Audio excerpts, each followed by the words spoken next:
സർഫേസിൽ കൊടുത്തായി ഈ സിറാജുദ്ദീൻ എന്നയാളുടെ യൂട്യൂബ് നോക്കുകയായിരുന്നു.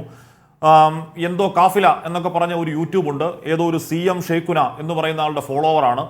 ഈ CM വലിയുള്ള അഥവാ ഷെയ്ഖുന എന്ന് പറയുന്ന ആൾ തീവണ്ടി തടഞ്ഞു നിർത്തിയെന്നോ, എന്തോ വിമാനം തടഞ്ഞു നിർത്തിയെന്നോ, എന്തോ കപ്പൽ തടഞ്ഞു നിർത്തിയെന്നോ, മരിച്ചുപോയ കുഞ്ഞിന് ചായ കൊടുത്ത് ജീവിപ്പിച്ചുവെന്നോ എന്നൊക്കെ പറയുന്ന അയാളുടെ വിശ്വാസം പൊക്കോട്ടെ. പക്ഷെ അയാളുടെ യൂട്യൂബിന് 10-40,000 ഫോളോവേഴ്സ് ഉണ്ട്. വലിയ ഫോളോവേഴ്സ് ഉള്ള ഒരു മതപ്രഭാഷകൻ കൂടിയാണ്. അപ്പൊ നിങ്ങളുടെ ഈ മത സർക്കിളുകളിൽ അറിയപ്പെടുന്ന ഒരു മതപ്രഭാഷകനാണോ ഇയാൾ?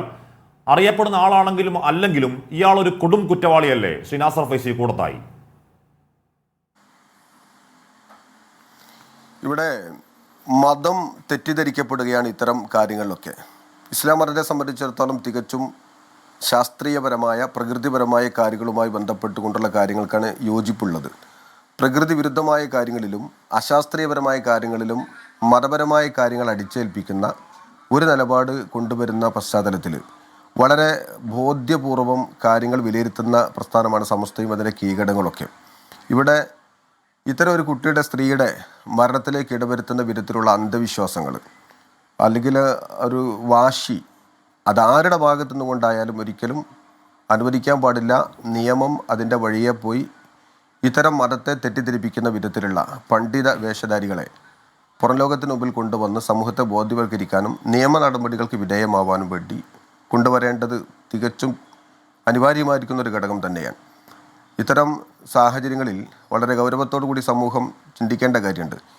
ഇന്ന് കൊറോണ കാലഘട്ടത്തിൽ വ്യാപകമായ ഒരു ഓൺലൈൻ അതിൻ്റെ ഒരു അതിപ്രസരം, കൊറോണ പോലെ തന്നെ ഓൺലൈനിലും ഒരു വലിയൊരു കൊറോണ വ്യാപകമായി വർദ്ധിച്ചു വരുന്നൊരു കാലമാണ്. അന്ധവിശ്വാസങ്ങളുടെയും അതുപോലെ തന്നെ ചില അനാചാരങ്ങളുടെയൊക്കെ പ്രചരണത്തിന്, സദാചാര ബോധങ്ങളുടെയും ധാർമ്മിക നിഷ്ഠകളെയും വളർത്തുന്നതിന് യൂട്യൂബ് ചാനലുകൾ ഉപയോഗപ്പെടുത്തുന്നവരുണ്ട്. അത് ശ്ലാഘിക്കപ്പെടേണ്ടതും അഭിനന്ദിക്കപ്പെടേണ്ടതും തന്നെയാണ്. പക്ഷേ ഇത്തരം ചില ചാനലുകളുടെ അതല്ലെങ്കിൽ ചില സ്റ്റുഡിയോയുടെ അകത്തു നിന്നുകൊണ്ട് ഛർദ്ദിച്ചു വിടുന്ന വിഷദ്രാവകങ്ങൾ, സമൂഹത്തിലുണ്ടാക്കുന്ന മാലിന്യം അത് വളരെ വലുതാണ്.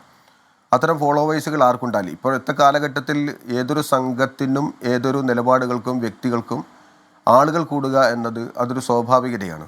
നമുക്കറിയാം, മലപ്പുറത്തും മറ്റു പല ഭാഗങ്ങളിലൊക്കെ കണ്ടുവരുന്ന ഒരു പ്രവണത.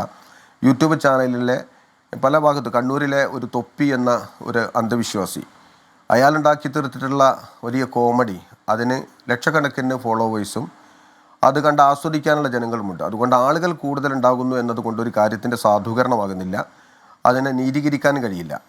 ഇത്തരം ഫോളോവേഴ്സുകളല്ല നമ്മൾ നോക്കേണ്ടത്. അതിനൊക്കെ വിശ്വാസപരമായ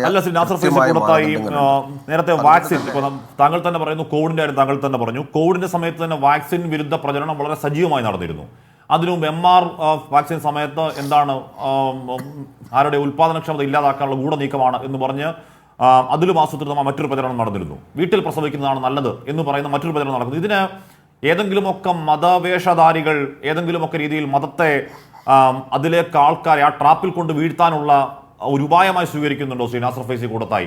അങ്ങനെ സ്വീകരിക്കുന്നുണ്ടെങ്കിൽ നിങ്ങളടക്കമുള്ള മതസംഘടനകൾ അതിനെതിരെ മുന്നോട്ട് വന്നൊന്ന് ചെറുത്ത് തോൽപ്പിക്കണ്ടേ? അല്ല, ഇതിൽ മതപരമായ കാര്യങ്ങൾ ഉപയോഗപ്പെടുത്തുന്നത് സങ്കുചിതമായ താല്പര്യക്കാരുടെ കച്ചവട ലക്ഷ്യം മാത്രമാണ്. കച്ചവടമാണ് ഇതിൻ്റെയൊക്കെ പിന്നിലുള്ള ഒരു ഉദ്ദേശം. അതിനെ മതത്തെ കൂട്ടുപിടിക്കുകയാണ്, അല്ലെങ്കിൽ ആത്മീയതയെ കൂട്ടുപിടിക്കുകയാണ് ഇത്തരം ആളുകൾ ചെയ്യുന്നത്. അതിവിടെ മാത്രമല്ല, ഇദ്ദേഹത്തിൽ മാത്രമല്ല, പല ആളുകളിൽ നമ്മൾ കണ്ടുവരുന്ന വലിയൊരു രോഗം തന്നെയാണത്. അതിൻ്റെ പ്രതിവിധി എന്നത് മത സംഘടനകൾ എന്ന നിലയിൽ സമസ്തയും അതിൻ്റെ മറ്റു ഘടകങ്ങളൊക്കെ ബോധവൽക്കരണം തന്നെയാണ്. ഞങ്ങൾ നിരന്തരമായ ബോധവൽക്കരണങ്ങൾ വ്യാപൃതരാണ്. സംഘമായി ഞാൻ ജമിയത്തുൽ ഖുതബായിൻ്റെ കേരളത്തിലെ ഇമാമുമാരുടെ സംസ്ഥാന ജനറൽ സെക്രട്ടറിയാണ്.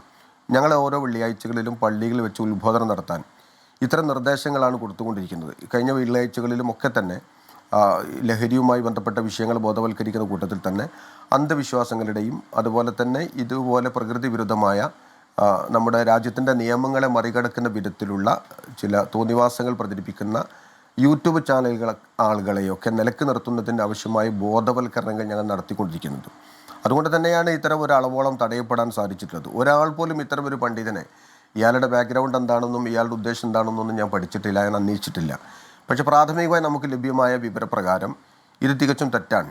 അതിനെതിരെ ജനങ്ങളെ ബോധവൽക്കരിക്കുകയും നിയമ നടപടികൾക്ക് വിധേയമാവാൻ ഓക്കെ ഞാൻ തന്നെ ആശ്വാസം കൊടുത്തായി എന്ന് പറഞ്ഞാൽ ഇയാളുടെ ഈ യൂട്യൂബ് എന്ന് പറഞ്ഞാൽ എന്തോന്ന് മടവൂർ കാഫില എന്നാണ് ഇയാളുടെ യൂട്യൂബിൻ്റെ പേര്.